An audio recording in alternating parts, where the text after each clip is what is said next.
नमस्कार दोस्तों, आप देख रहे हैं द पाठशाला ऑनलाइन। द पाठशाला ऑनलाइन के शब्द साक्षी कार्यक्रम में आपका स्वागत है। मैं हूं आपका होस्ट डॉक्टर सुमित नागर। तो चलिए आज की क्लास शुरू करते हैं। 31 जुलाई 2025 को दिल्ली के सड़कों पर और जंतर मंतर पर जो शिक्षक प्रदर्शन कर रहे थे, एसएससी में जो धांधलियां हैं, जो उसकी कमियां हैं, उसको लेकर के, और जो बर्बरतापूर्व उनके साथ व्यवहार किया गया है, वो केवल एक विरोध ना होकर के अब धीरे धीरे जन आंदोलन का रूप ले रहा है। उससे तमाम देश में एक अलग तरह की ज्वाला के रूप में आग की तरह से भड़क गई है। इस सब के साथ चर्चा में अलग अलग लोग जुड़े हुए हैं। हम भी यहाँ मेरठ में सिग्मा क्लासेस के श्री शिवम त्यागी सर से हम बात करेंगे। उनके पास भी यहाँ अलग अलग तरह के बच्चे आते हैं जो परीक्षाओं से संबंधित क्लासेस करते हैं, और 400-500 बच्चे हर वर्ष इनके यहाँ शिक्षा ग्रहण करते हैं, परीक्षा जो प्रतियोगिताएं होती हैं उसके संदर्भ में। तो बहुत बहुत स्वागत है सर आपका। Thank you so much sir. सबसे पहले मैं आपका धन्यवाद करना चाहूँगा कि आपने ये जो मुद्दा है जो अभी हाल फिलहाल में काफ़ी चर्चा में है और बच्चों के हितों में है, इसको उठाने के लिए आप लगातार प्रयास कर रहे हैं और जगह जगह जाकर आप जो लोगों के मत हैं उसको ले रहे हैं कि इस पर हम कैसे सुधार कर सकते हैं, और ये सारी चीज़ें, इसके लिए मैं आपको धन्यवाद देना चाहता हूँ। जी, हम शुरू करते हैं। अब तो धीरे धीरे ये पूरे देश में एक आंदोलन के रूप में फैल गया है, जो एसएससी में जो लगातार उसको भ्रष्टाचार कहेंगे, उसकी अनियमितताएं कहेंगे, पेपर लीक होना है, परीक्षाएं रद्द होना है। तो इसको आप संक्षेप में आप बताना चाहें तो कैसे देखते हैं इसको? देखिए सर, सबसे पहले मैं ये बताना चाहूँगा कि जो एसएससी है, स्टाफ सिलेक्शन कमीशन, वो बहुत सारी नौकरी के लिए एग्ज़ाम कराता है।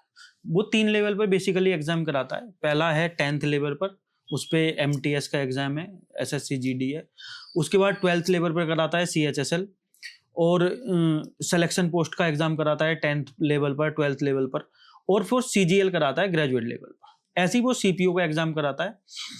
अभी जो एग्ज़ाम हुआ है, एक फेज 13 का एग्ज़ाम चल रहा था। इससे पहले क्या होता था, 2025 से पहले जो वेंडर था वो TCS था। अब इस बार इन्होंने वेंडर चेंज कर दिया और TCS की जगह एक नया वेंडर लेकर आए, एडिक्विटी।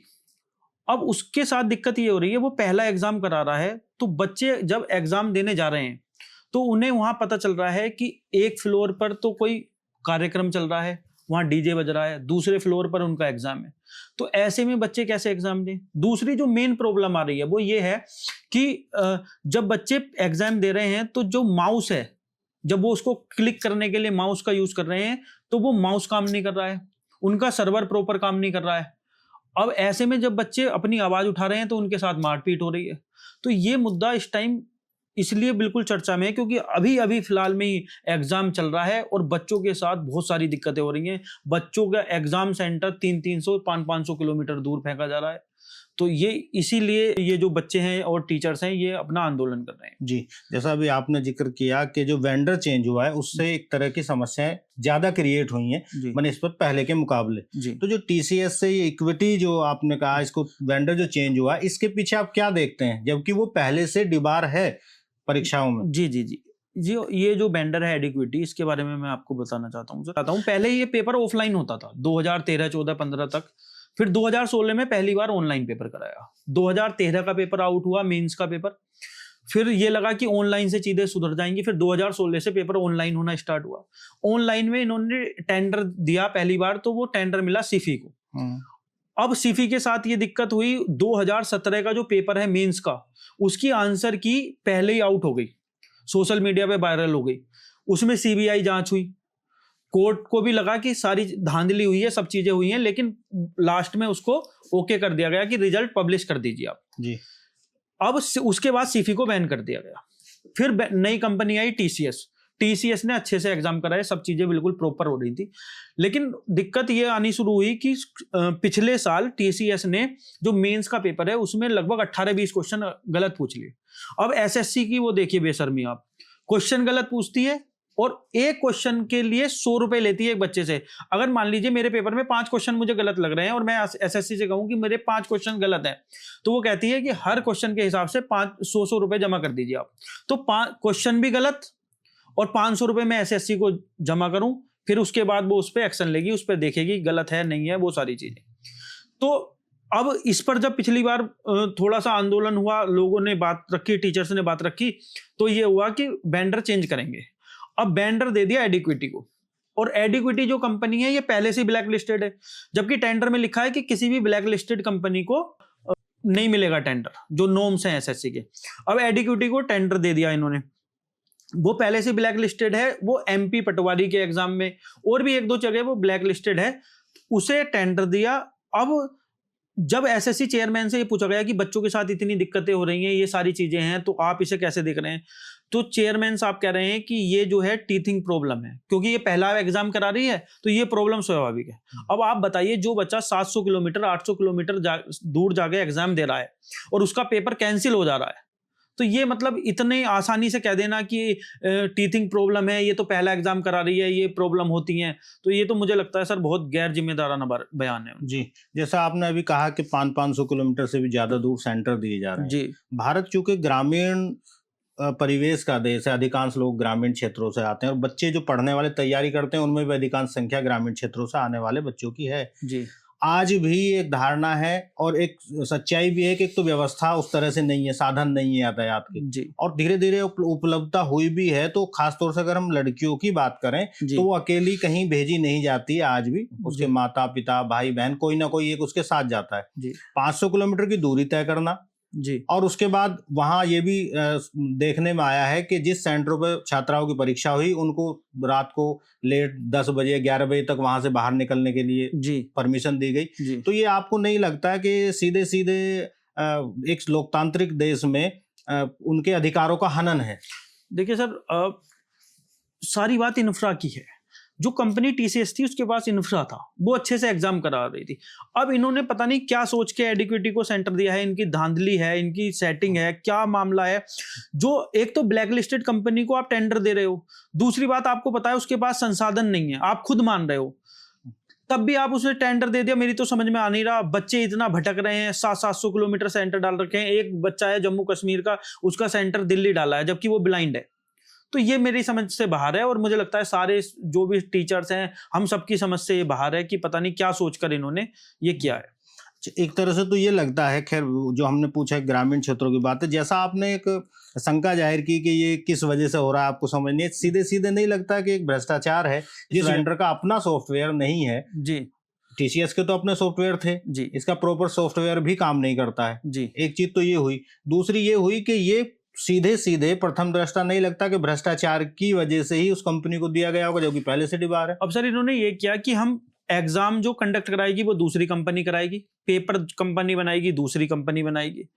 अब चलो पेपर बनाने वाली कंपनी ने से सही पेपर बना भी दिया, इसमें भी दिक्कत है। अभी आप देखिए जो प्रीलिम्स का सिलेबस होता है उसमें मैथ्स में 2 टॉपिक हैं, स्टैटिस्टिक्स है और एक प्रोबेबिलिटी है, वो इन्होंने सिलेबस में लिखा ही नहीं है, जबकि उसके क्वेश्चंस आ रहे हैं। तो जो आप सिलेबस आपने डिफाइन कर रखा है कम से कम उसके हिसाब से भेजिए। ये नया टेंडर नई कंपनी है, तभी तो नहीं पता लग पा रहा उसे कि क्वेश्चंस कहां से पूछने हैं। एक दिक्कत यहाँ, दूसरी बात चलो पेपर बन गया, ठीक है कोई बात नहीं, उसे भी मैनेज कर लिया। आप मतलब परीक्षा नहीं करा पा रहे, माउस तक। अब आप ये बताइए, कोई बच्चा जो एसएससी की तैयारी कर रहा है या जो टीचर्स एसएससी को पढ़ा रहे हैं, वो इस बात पे लड़ेंगे कि हमें माउस नहीं मिल रहा। पहले जो लड़ाई होती थी वो इसलिए होती थी कि फेयर एग्जाम हो, टाइम पे रिजल्ट आ जाए, आप वेटिंग लिस्ट जारी करें, इन सब जो बड़े मुद्दे थे। अब आप मुद्दा देखिए, माउस नहीं चल रहा, ऊपर डीजे बज रहा है, वो टिन शेड में परीक्षाएं हो रही हैं, ये सारी चीजें हैं। तो मुझे लगता है कि पता नहीं देश कहाँ जा रहा है। ये बहुत, फिर वहीं अपने क्वेश्चन पे आ जाता हूँ, जैसे आपने अभी इस पे प्रश्न लगाया इस पूरी व्यवस्था पे। जी, ऊपर टीन शेड में कुछ अलग तरह का कार्यक्रम है, नीचे वो लैब चल रही है, उसके नीचे तबेला, इस तरह की चर्चाएं हैं, और व्यवस्था भी कुछ इस तरह की है। तो क्या आपको नहीं लगता कि, मेरी बात से आप सहमत हैं कि इसमें भ्रष्टाचार के अलावा भ्रष्टाचार ही है इसमें? और अगर भ्रष्टाचार नहीं है तो क्यों एसएससी के चेयरमैन एडिक्विटी का बचाव कर रहे हैं? वो ऐसी बात क्यों कह रहे हैं कि टीचिंग कंपनी है ये, मतलब फर्स्ट वेंडर है, पहली बार एग्जाम करा रहा है तो ये दिक्कत होंगी। सीधे सीधे एसएससी के चेयरमैन साहब को इसको कंपनी को डिवार करना चाहिए था। कैंसिल कर देना चाहिए था टेंडर, दोबारा से परीक्षा होती, किसी और टीसीएस से कराइए आप या किसी और कंपनी से कराइए, लेकिन फेयर तरीके से कराइए। तो ये इसका बचाव कर रहे हैं, तो मुझे तो लग रहा है सर इसमें कुछ ना कुछ धांधली वाली बात है। अभी तक ना तो एसएससी चेयरमैन जी का भी कोई इस तरह का ट्वीट या सार्वजनिक रूप से उन्होंने कोई आकर के अपना बयान दिया है, और ना ही मंत्रालय की तरफ से कोई बयान आया है। तो इसे आप कैसे देखते हैं, जबकि पूरे देश में ये छाया हुआ है, हल्ला है, और उनकी जिम्मेदारी बनती है नैतिक रूप से? देखिए, एसएससी के जो चेयरमैन हैं उन्होंने एक दो इंटरव्यू में, मुझे लग रहा है एक दो जो न्यूज वाले हैं उनसे बात करते हुए एक तो ये बताया, जो मैंने आपसे कहा है कि नई कंपनी है तो उसके वो ऐसा हो सकता है। ये शर्मनाक है पहली बात। तो दूसरी बात, जो डीओपीटी मिनिस्टर हैं जितेंद्र सिंह, उनसे मिलने सारे टीचर्स गए थे। ये हुआ कि भाई 4 टीचरों को आप उनसे मिलने दीजिए, कम से कम वो बच्चों की बात रख लेंगे। ऐसा नहीं कि पहली बात तो जब ये आंदोलन हो रहा था दिल्ली में, तो जो टीचर्स हैं उनमें ये हुआ था कि बस टीचर्स इकट्ठा होंगे, और 4 टीचरों को मांगा गया कि 4 टीचर, उनकी मांग ये थी कि 4 टीचरों को आप उनसे मिलवा दीजिए। अब पहले बात हो गई कि ठीक है 4 लोग जाएंगे, लेकिन पता नहीं क्या हुआ, 10, 15, 20 सेकंड में ही पुलिस आई और पुलिस ने टीचर्स को पीटना शुरू कर दिया, वहां से भगाना शुरू कर दिया। तो क्या आप ये बताइए कि जो डीओपीटी मिनिस्टर हैं उनके पास इतना समय नहीं है, इतना वक्त नहीं है कि जो लाखों बच्चे, 30 लाख बच्चे एसएससी का पेपर दे रहे हैं, सीजीएल का देंगे इस बार, उन्होंने फॉर्म भराया। ये तो छोटा सा एग्जाम था फेज 13 का, अब सीजीएल के एग्जाम शुरू हो जाएंगे। तो जो वेंडर 3-4 लाख बच्चों का पेपर अच्छे से नहीं करा पा रहा, वो 30 लाख बच्चों का पेपर कैसे करा देगा? जी। इस पर वो बात करने के लिए तैयार नहीं है, ये तो दुर्भाग्यपूर्ण है। अब सर आप ये देखिए, 15-20 टीचर्स को एक बस में भर के पूरे दिल्ली में घुमाया गया, उनको ना कोई पानी की व्यवस्था, ना उनसे ये पूछा गया कि मतलब आपको किसी तरह की परेशानी है नहीं है, थाने में ले गए, वहां कोई फैन नहीं चल रहा। मतलब टीचरों के साथ इस तरह का व्यवहार अमानवीय व्यवहार है, ये पूरे देश में इसी से जो और इसी का माहौल है उनके खिलाफ। इसी के लिए ये सारा आंदोलन हो रहा है। फिर इसमें बच्चे कूद गए, क्योंकि भाई जब उनके टीचरों का सम्मान नहीं कर रहे। और दूसरा आप ये समझिए, जो लोग टीचर्स के साथ, जो कि फेमस टीचर हैं, जिन्हें मतलब भारत जान रहा है, उनके साथ जो लोग ऐसा व्यवहार कर रहे हैं, तो वो बच्चों के साथ क्या करेंगे आप ये देखिए, अगर उन्हें मौका मिले। अच्छा, एक और तो सरकार लगातार जो है ट्रांसपेरेंसी की बात करती है कि हम परीक्षा में पारदर्शिता लाएंगे,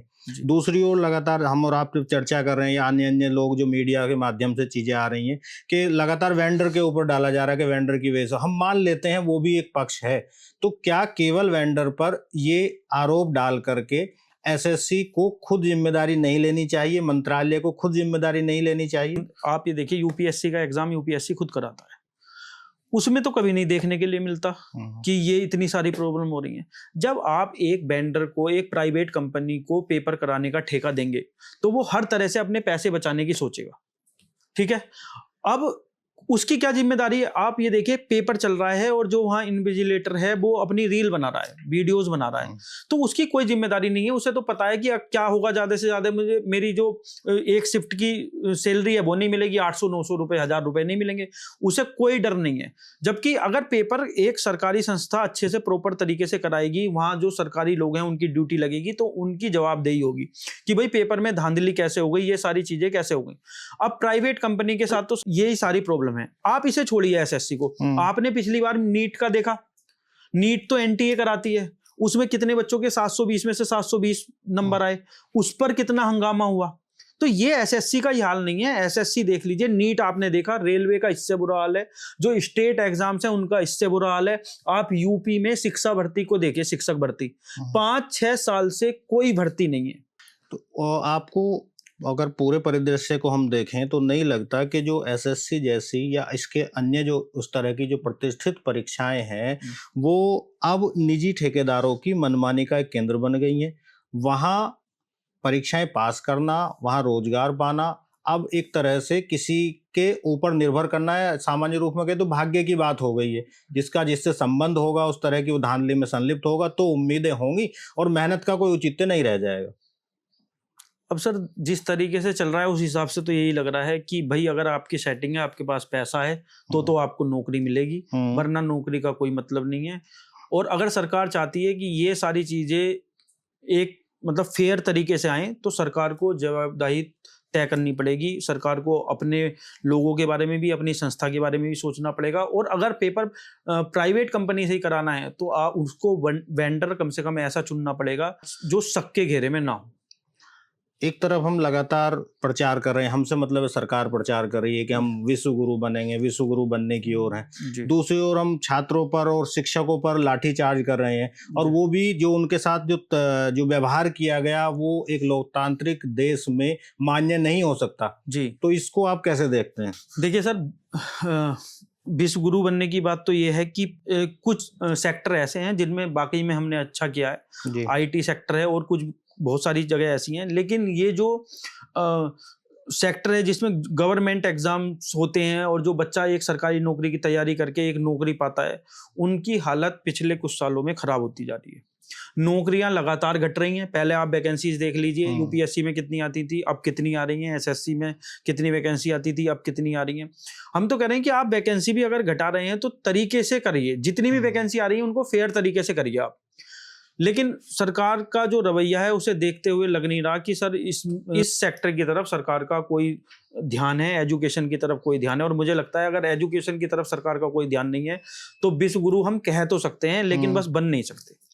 ये सब कहने की बातें हो जाएंगी। फिर क्या वर्तमान में एसएससी या अन्य जो भी चयन आयोग हैं, अगर इस तरह की गड़बड़ियां होती हैं उनके खिलाफ हम आवाज उठाते हैं, संगठन आवाज उठाते हैं, तो वो एक अपराध बन गया है? सर, जिस हिसाब से लाठीचार्ज हो रहा है और जिस हिसाब से उनके ऊपर, टीचर्स के ऊपर एफआईआर हो रही है, उन्हें मारा पीटा जा रहा है, उन्हें घुमाया जा रहा है, तो इस हिसाब से तो ये लगता है कि भाई अगर आप सरकार के खिलाफ बोलोगे तो फिर अपराध है। एक बात इसमें ऐड ऑन करना चाहूंगा कि जो बच्चे जो मांग कर रहे हैं सरकार से, वो 2-3 चीजों की बात कर रहे हैं। पहला तो वो ये कह रहे हैं कि जो ये सिलेक्शन पोस्ट 13 का पेपर हुआ है जी, इसको आप इसकी एक इंडिपेंडेंट जांच करवाइए। इसमें कौन लोग मिले हुए हैं, किस तरीके से, और अगर टेंडर दिया गया है तो उसकी क्या प्रक्रिया है, और जब कंपनी ब्लैक लिस्टेड थी तो इसको टेंडर किस तरह से मिल गया, उसकी जांच होनी चाहिए जी। दूसरी बात यह है कि ये जो सेंटर 500-700 किलोमीटर दूर रखे गए हैं, जो आगे एग्जाम होंगे उनको इसके बारे में सोचना चाहिए कि जो सेंटर है वो 100-150 किलोमीटर दूर से ज्यादा ना हो। ये एक बच्चों की मांग है। दूसरी ये मांग है कि मल्टीपल सेंटर्स पे एग्जाम कैंसिल हुए हैं जी, वो एग्जाम फेयर तरीके से होना चाहिए। और जो वेंडर है, जो सबसे बड़ी प्रॉब्लम है वेंडर को लेकर, ये वेंडर चेंज होना चाहिए, क्योंकि इस वेंडर पर लोगों का विश्वास बिल्कुल नहीं है, बच्चों का इस पर विश्वास नहीं है, ना टीचर्स का इस वेंडर पर विश्वास है। तो ये चेंज होना चाहिए और एक अच्छे तरीके से या तो टीसीएस को ही वापस आ जाए, लेकिन उसकी भी जवाबदारी तय हो कि गलत क्वेश्चंस ना पूछे जाएं, और फिर उस तरीके से दोबारा से ये एग्जाम जो है वो फेयर तरीके से होना चाहिए। या जो अगले एग्जाम है, जो एसएससी आगे एग्जाम कंडक्ट कराएगी, जैसे सीजीएल का बड़ा एग्जाम है, उनमें इन सभी चीजों का ध्यान रखा जाए और जो लोग इसमें गलत तरीके से इन्वॉल्व हैं उन पर कार्रवाई हो, और जो टीचर्स हैं उनकी बात एटलीस्ट सुनी जाए कि भाई टीचर्स क्या क्या रिफॉर्म चाहते हैं, किस तरीके से ये सिस्टम, एजुकेशन सिस्टम, ये एग्जाम्स का सिस्टम, इसकी पॉलिसीज हैं, ये बेहतर हो सकती है। जी, आगे भविष्य में इसमें सुधार होना चाहिए। बिल्कुल सुधार होना चाहिए। तो यह सिर्फ परीक्षा का मामला नहीं है, आने वाली पीढ़ियों के लिए एक संदेश है। अगर आज वो आवाज नहीं उठाएंगे तो फिर अगला नंबर आपके भाई बहन का और आपके बच्चों का हो सकता है। सोचिएगा जरूर। अगर ये पॉडकास्ट आपको पसंद आई हो तो चैनल को लाइक करें, सब्सक्राइब करें, और ये केवल इंटरनेट तक ना रहे, इसे वहां तक पहुंचे जहां तक सत्ता के गलियारे हैं, सत्ता की हनक है, वहां तक पहुंचे, और जिससे आम जन को उसका लाभ मिल सके, उनके साथ न्याय हो सके। फिर दोस्तों अगली वीडियो में मिलते हैं नई जानकारी के साथ। तब तक के लिए जय हिंद, जय भारत।